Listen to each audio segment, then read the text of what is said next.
Hello hi नमस्कार, स्वागत है आप सबका जीएस एकेडमी हिमाचल के ऑनलाइन प्लेटफॉर्म में।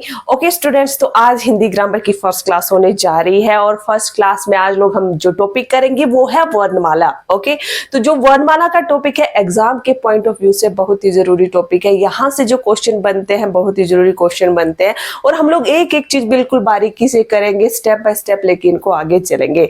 ओके स्टूडेंट्स, तो चलिए करते हैं आज की हमारी क्लास स्टार्ट यहाँ पर। ओके, तो वर्णमाला सबसे पहले क्या है, वर्णमाला किसे कहते हैं? तो वर्णमाला किसे कहते हैं? अब देखिए यहाँ पर वर्ण है, यहाँ पर माला है, ठीक है। मतलब वर्णों की जो माला होगी, वर्णों का जो समूह हो गया उसे क्या कहेंगे? वर्णमाला कहेंगे। ओके, एग्जाम में ये क्वेश्चन भी पूछ लिया जाता है कि वर्णमाला किसे कहते हैं, तो आंसर आएगा वर्णों के समूह को। वर्णों के समूह को वर्णमाला कहा जाता है, ठीक है। तो हमारी जो वर्णमाला है हिंदी वर्णमाला है, हमारी जो भाषा है हिंदी भाषा है, ठीक है। तो हिंदी वर्णमाला में जो हिंदी वर्णमाला है उसको दो भागों में बांटा गया है। एक है इसमें स्वर और दूसरा क्या है? व्यंजन। ओके, हिंदी वर्णमाला को दो भागों में बांटा गया है, स्वर व व्यंजन में, ठीक है। ओके, तो चलिए आगे बढ़ते हैं। स्वर क्या है? अ, आ, ई, उ, री, ए, ओ, औ। यहां तक जो स्वर है 11 स्वर है हिंदी वर्णमाला में। ओके, तो यहाँ पर स्वर का हेडिंग दे देंगे स्वर। स्वर कितने हैं? 11 स्वर है, ठीक है। अब ये जो अंग और अ बच जाते हैं ये क्या होते हैं? इनको अयोगवाह कहा जाता है। ओके, तो यहाँ पर आप लोग साथ में लिख लेंगे अयोगवाह, क्योंकि क्वेश्चन पूछा जाता है अयोगवाह कौन से वर्ण होते हैं। तो जो अंग और अ होते हैं इनको क्या कहा जाता है? अयोगवाह कहा जाता है, ठीक है। ओके, नेक्स्ट हम करते हैं, यहाँ पर ये स्वर हो गया। नेक्स्ट आता है यहाँ पर व्यंजन। व्यंजन, ओके। अब देखिए जो व्यंजन है, व्यंजनों को भी डिवाइड किया गया है। स्पर्श व्यंजन है, ठीक है, अंतस्थ व्यंजन है, उष्ण व्यंजन है, संयुक्त व्यंजन है। तो सबसे पहले हमारे जो यहाँ पर आते हैं स्पर्श व्यंजन। ओके, सबसे पहले ऊपर कौन से आते हैं? स्पर्श व्यंजन आते हैं।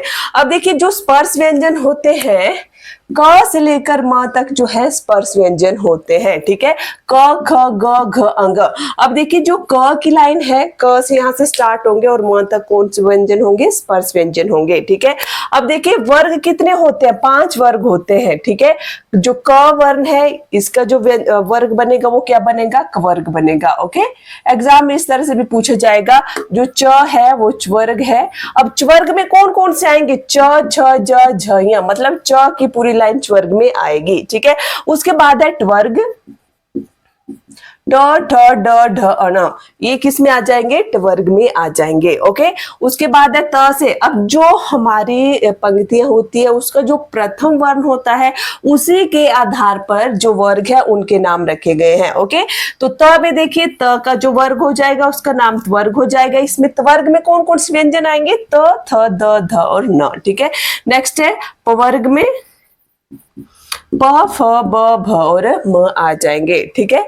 तो क से लेकर म तक जो व्यंजन होते हैं वो स्पर्श व्यंजन कहलाते हैं, ठीक है।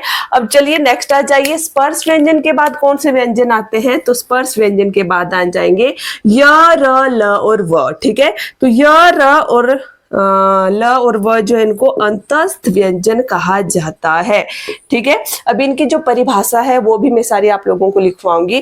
पहले हम लोग सिर्फ देख लेते हैं वर्णमाला में स्वर और व्यंजन कौन से हैं, ठीक है। उसके बाद हम स्वरों का वर्गीकरण करेंगे, व्यंजनों का वर्गीकरण करेंगे, तो वहां पर मैं आप लोगों को पूरी परिभाषा लिखवाऊंगी। स्पर्श व्यंजन क्या होते हैं, अंतस्थ व्यंजन क्या होते हैं, उष्ण व्यंजन कौन से होते हैं और संयुक्त व्यंजन कौन से होते हैं, परिभाषा, ठीक है। यहाँ पर सिर्फ आप लोगों को भी समझना है, क्योंकि आप लोग ये वाला चार्ट समझ गए उसके बाद ही पूरी वर्णमाला हमारी स्टार्ट होगी यहाँ पर।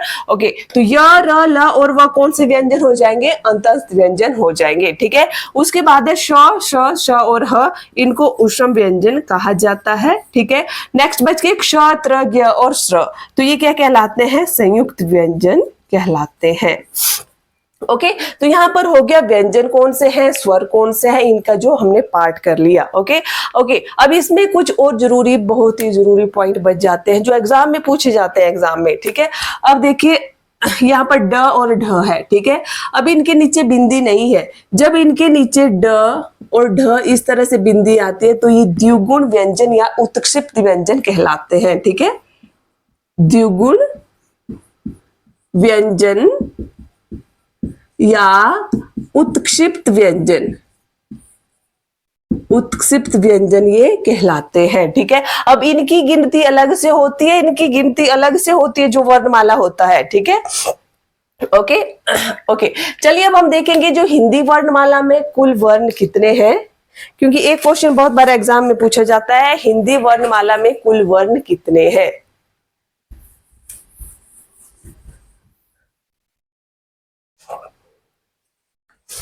ओके, तो सबसे पहले स्वर, स्वर कितने हो जाएंगे, 11 स्वर है। ठीक है, स्वरों के आगे आगे जो 2 बच जाते हैं अयोगवा इनको कहा जाता है। ठीक है, तो अयोगवा यहां पर साथ में लिखते भी चलेंगे, है ना। अयोगवा कितने हैं, 2 अयोगवा है। ठीक है, उसके बाद स्पर्श व्यंजन कितने हो जाएंगे, यहां तक स्पर्श व्यंजन है 25। ठीक है, उसके बाद इनको काउंट करके यहां तक नीचे जो व्यंजन बन जाते हैं कुल व्यंजन, वो कितने बन जाते हैं, 33 व्यंजन बन जाते हैं। ठीक है, अब 33 व्यंजन के बाद यहाँ पर ड और ढ है जिनके नीचे बिंदी आ रही थी, द्विगुण व्यंजन जिनको बोलते हैं, द्विगुण या उत्क्षिप्त व्यंजन। ठीक है, चाहे द्विगुण पूछा जाए चाहे उत्क्षिप्त पूछा जाए, आप लोगों को दोनों ही नाम पता होने चाहिए। द्विगुण व्यंजन ही हो गए। उसके बाद जो 4 हैं वो कौन से होते हैं, 4 यहाँ पर हो गए संयुक्त व्यंजन, संयुक्त व्यंजन जिनको कहा जाता है। ठीक है,